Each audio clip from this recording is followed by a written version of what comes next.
आर्थिक व्यवस्था या इकोनॉमिक सिस्टम के बारे में जानेंगे। आर्थिक व्यवस्था या प्रणाली का तात्पर्य किसी देश के वैधानिक तथा संवैधानिक ढांचे से है जिसके अंतर्गत आर्थिक क्रियाओं का संपादन होता है। इस प्रकार आर्थिक व्यवस्था के अंतर्गत वे सभी संस्थाएं आती हैं जिनके द्वारा देश का आर्थिक तंत्र संचालित होता है। दूसरे शब्दों में आर्थिक व्यवस्था का संबंध किसी समाज की आर्थिक क्रियाओं संगठन से है, यानी इसका तात्पर्य उपभोग, उत्पादन, विनिमय एवं वितरण प्रणाली से है। ब्राउन ने आर्थिक प्रणाली को उस व्यवस्था के रूप में परिभाषित किया है जिससे लोग अपनी आजीविका प्राप्त करते हैं। किसी देश की आर्थिक प्रणाली का रूप राज्य की नीति तथा उद्देश्य पर बहुत अधिक निर्भर करता है। राज्य किसी देश आर्थिक प्रणाली का रूप राज्य की नीति तथा वास्तव में आज के कल्याणकारी राज्य के युग में आर्थिक क्रियाओं के क्षेत्र में राज्य का हस्तक्षेप निरंतर बढ़ते जा रहा है। कारण स्पष्ट है, लोक कल्याणकारी राज्य में सरकार का उद्देश्य देश में उपलब्ध साधनों का इस प्रकार उपयोग करना है जिससे कि देशवासियों की अधिकतम आवश्यकताओं की पूर्ति हो सके। इसमें समाज के निर्धन, कमजोर तथा उपेक्षित वर्गों के कल्याण पर विशेष ध्यान दिया जाता है। इसलिए कहा जाता है कि आर्थिक प्रणाली संस्थाओं का एक ऐसा ढांचा है जिसके द्वारा उत्पादित वस्तुओं के प्रयोग पर सामाजिक नियंत्रण किया जाता है। आर्थिक व्यवस्था के आधारभूत कार्य निम्न है। नंबर 1, क्या उत्पादन किया जाए। नंबर 2, वस्तुओं का उत्पादन किस प्रकार किया जाए। नंबर 3, वस्तुओं तथा सेवाओं का वितरण किस प्रकार किया जाए।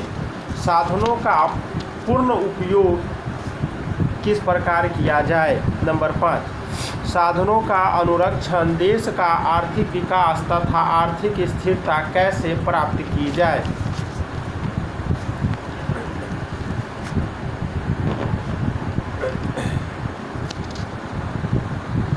आर्थिक व्यवस्था को 2 भाग में बांटा गया है।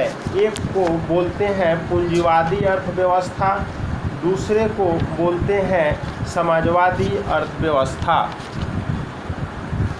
पूंजीवादी अर्थव्यवस्था एक ऐसी आर्थिक व्यवस्था है जिसमें उत्पादन के साधन, भूमि, श्रम, पूंजी तथा व्यवस्था पर व्यक्तिगत स्वामित्व होता है तथा प्रत्येक व्यक्ति को इन्हें व्यक्तिगत लाभ के प्रयोजन में उपयोग में लाने की सुविधा एवं स्वतंत्रता रहती है।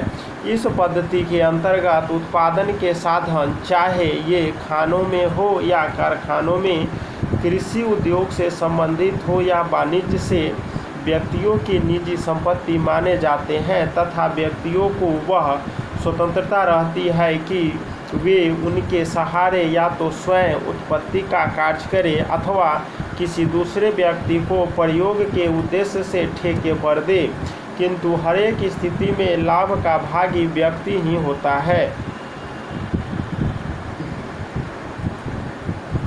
प्रोफेसर पिंगू के अनुसार पूंजीवादी उद्योग में वे उद्योग हैं जिनमें नियुक्त उत्पादन के साधनों पर निजी व्यक्तियों का स्वामित्व रहता है या उनके द्वारा किराए पर लिए जाते हैं और उनके आदेशानुसार इस प्रकार संचालित किए जाते हैं कि जिन वस्तुओं अथवा सेवाओं के उत्पादन करने में ये सहायता देते हैं उन्हें लाभ पर बेचा जा सके।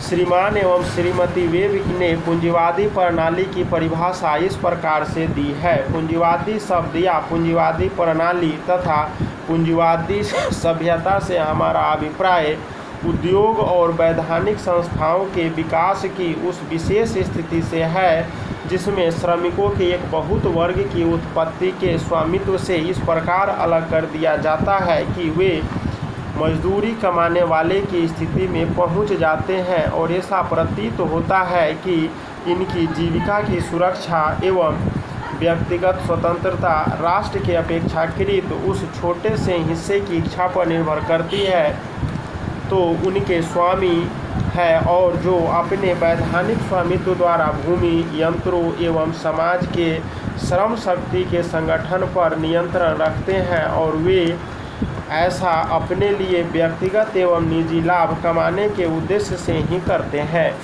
बेनहम के अनुसार पूंजीवादी अर्थव्यवस्था आर्थिक तानाशाही की प्रतिरोधी है। इसमें संपूर्ण उत्पादन का कोई केंद्रीय नियोजन नहीं होता। राज्य द्वारा निर्धारित सीमाओं के अंतर्गत प्रत्येक व्यक्ति इस बात से लिए लगभग स्वतंत्र रहता है कि वह जैसा चाहे करे। समाज की आर्थिक क्रियाओं का स्पष्टतया निर्धारण भिन्न भिन्न व्यक्तियों की एक भीड़ के संचय रहित फैसले द्वारा होता है, क्योंकि उत्पत्ति के साधनों का प्रत्येक स्वामी श्रमिक को सम्मिलित करते हुए जो दासता की प्रथा के अभाव में अपने श्रम का स्वयं मालिक होता है, स्वतंत्र है कि वह जैसा चाहे उसका उपयोग करे और अपनी आय को अपनी इच्छानुसार खर्च करे। जॉन स्ट्रैची के अनुसार पूंजीवादी शब्द से हमारा अभिप्राय उस आर्थिक प्रणाली से है जिसमें खेतों, कारखानों एवं खानों पर निजी व्यक्तियों का स्वामित्व रहता है। इन उत्पत्ति के साधनों पर वे लोग कार्य करते हैं जो इनके मालिक नहीं होते और उन लोगों के लिए काम किया जाता है जो इनके मालिक होते हैं। पूंजीवाद में संचार स्नेह से नहीं वरन निजी लाभ के उद्देश्य पर संचालित होता है। पूंजीवादी अर्थव्यवस्था के प्रधान विशेषताएं निम्न है: निजी संपत्ति का अधिकार, आर्थिक स्वतंत्रता, निजी लाभ का प्रयोजन, वर्ग संघर्ष, सामंजस्यहीन प्रकृति, मूल्य यंत्र, जोखिम के साथ नियंत्रण का संपर्क, आत्मघाती प्रकृति, पूर्ण प्रतियोगिता, सम्मिश्रण तथा एकीकरण, व्यापार चक्र, धन की अत्यधिक बर्बादी, सार्वजनिक क्षेत्र का अस्तित्व। इसके अलावा पूंजीवादी अर्थव्यवस्था के गुण है: उत्पादन संबंधी लाभ, स्वयं संचालकता, जीवन स्तर में सुधार, योग्यतम की विजय, व्यक्तिगत देखभाल, साधनों का सर्वोत्तम उपयोग, उत्पादन को प्रोत्साहन, लोचपूर्णता, स्वतंत्रता। इसके अलावा पूंजीवादी अर्थव्यवस्था के दोष है: आय एवं धन के वितरण की विषमता, वर्ग संघर्ष, आर्थिक अस्थायित्व, बेकारी, एकाधिकारी संघर्ष की स्थापना, साधनों के प्रयोग में अपव्ययिता, आर्थिक शोषण, कल्याणकारी उद्देश्य एवं अधिकतम सामाजिक संतुष्टि के सिद्धांत की अनुपस्थिति, गलाघोंट प्रतियोगिता के अपव्यय, प्रचुरता के बीच निर्धनता। अब हम समाजवादी अर्थव्यवस्था के बारे में जानेंगे। समाजवादी आर्थिक व्यवस्था पूंजीवादी आर्थिक व्यवस्था का एक सशक्त विकल्प है। समाजवाद के संबंध में थोड़े शब्दों में बतलाना कठिन कार्य है, क्योंकि इसमें एक ही साथ आर्थिक, सामाजिक एवं राजनीतिक के विचारों का समावेश पाया जाता है। वास्तव में समाजवाद में इतने अधिक रूप एवं उनके संबंध में इतनी अधिक विचारधाराएं हैं कि इसके संबंध में कुछ निश्चित शब्द में कहना बहुत ही कठिन हो जाता है। समाजवाद बहुत सी वस्तुएं कहा गया है और बहुत सी वस्तुओं को समाजवाद कहा गया है। प्रोफेसर जोड ने कहा, समाजवाद में प्रवक्ताओं तथा विभिन्न लेखकों ने अनेकता के कारण इस विषय का साहित्य इतना अधिक मिश्रित हो गया है कि ठीक यह बतलाना बहुत कठिन हो जाता है कि समाजवाद क्या है। वस्तुतः समाजवाद का स्वरूप उस टोप की तरह है जिसकी शक्ल बिगड़ गई है क्योंकि उसको हर कोई पहनता है। डिक्सेंस के अनुसार समाजवाद समाज का वह आर्थिक स्वरूप है जिसमें उत्पत्ति के भौतिक साधनों पर संपूर्ण समाज का अधिकार रहता है और इनका प्रयोग एवं सामान्य आर्थिक नियोजन के अनुसार ऐसी संस्थाओं द्वारा किया जाता है जो समाज के प्रतिनिधि तथा उसके प्रति उत्तरदायी होती है। इस प्रकार इसमें उत्पादन से जो लाभ प्राप्त होते हैं उनके समाज के सभी सदस्य समानता के आधार पर लाभ उठाने के अधिकारी हैं। प्रोफेसर पीगू के अनुसार एक समाजवादी उद्योग वह उद्योग है जिसमें उत्पादन के भौतिक साधनों पर किसी राजकीय अधिकारी तथा ऐच्छिक संस्था का स्वामित्व होता है और जो दूसरे व्यक्तियों को बेच कर लाभ कमाने के उद्देश्य से नहीं वरन उन लोगों की प्रत्यक्ष सेवा के लिए जिनका कि वह अधिकारी या संस्था प्रतिनिधित्व करती है प्रयोग किया जाता है। और समाजवादी व्यवस्था वह है जिसमें उत्पादन के साधनों का मुख्य भाग समाजीकृत उद्योग में लगाया गया है। वेब के अनुसार समाजवादी अर्थव्यवस्था की मुख्य विशेषता यह है कि उद्योग की सेवाओं के साथ साथ उस संपत्ति के अधिकारों जिन साधनों उनके लिए आवश्यकता हो पर व्यक्तियों का स्वामित्व नहीं होना चाहिए, और उद्योग एवं सामाजिक शासन का गठन किसी लाभ कमाने के उद्देश्य से नहीं होना चाहिए। समाजवाद की प्रमुख विशेषता यह है कि बड़े बड़े उद्योग एवं भूमि पर सार्वजनिक या सामूहिक स्वामित्व हो और उनका उपयोग एक राष्ट्रीय आर्थिक नियोजन के अनुसार निजी लाभ के लिए नहीं वरन सामान्य हित के लिए किया जाए। सामाजिक अर्थव्यवस्था के विशेषताएं हैं साधनों का स्वामित्व, सामाजिक कल्याण के प्राप्ति, आर्थिक नियोजन, शोषण का निराकरण, बेकारी की समस्या का समाधान, आर्थिक समानता। समाजवादी अर्थव्यवस्था के गुण निम्न है। नंबर 1, अधिक उत्पादन। 2, सामाजिक कल्याण में अधिक वृद्धि, बेकारी का निराकरण, व्यापार चक्र तथा आर्थिक स्वामित्व का निराकरण, आर्थिक समानता, आर्थिक शोषण का अंत, वर्ग संघर्ष की समाप्ति। इसके अलावे हम चर्चा करेंगे मिश्रित अर्थव्यवस्था। मिश्रित अर्थव्यवस्था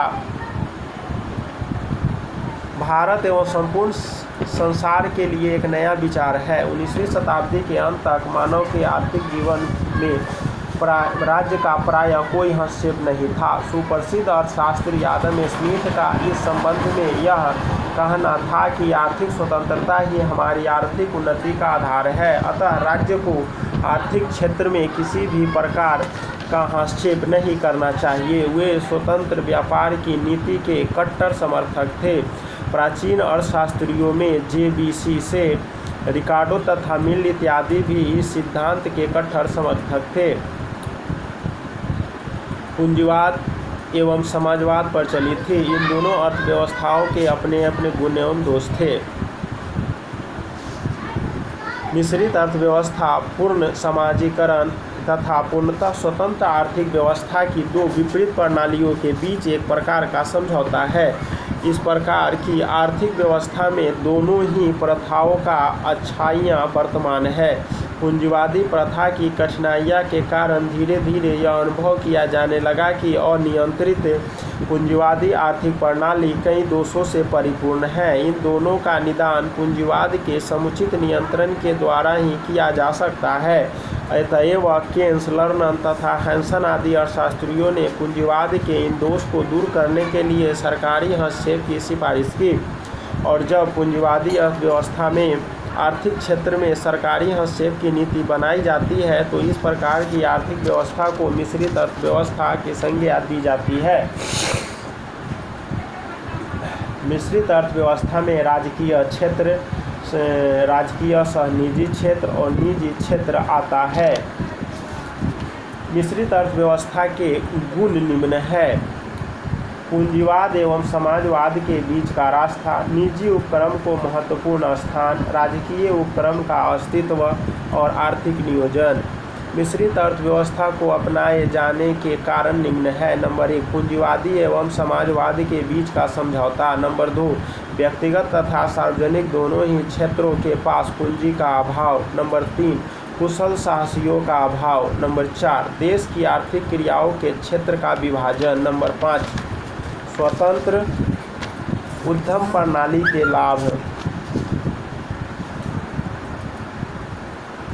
नंबर 6, समाजवाद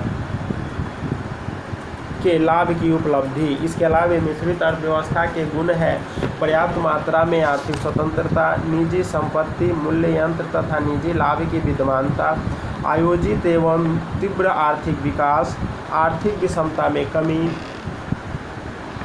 इस तरह से हमने आर्थिक व्यवस्था के 3 रूप देखे: पूंजीवादी अर्थव्यवस्था, सामाजिक अर्थव्यवस्था और मिश्रित अर्थव्यवस्था। सबका अपना अपना गुण है, विशेषता है, और अपने धरती पे जितने भी देश हैं कहीं पूंजीवादी है, कहीं समाजवादी है और कहीं मिश्रित अर्थव्यवस्था पे देश का सारा क्रियाकलाप काम करता है। ओके।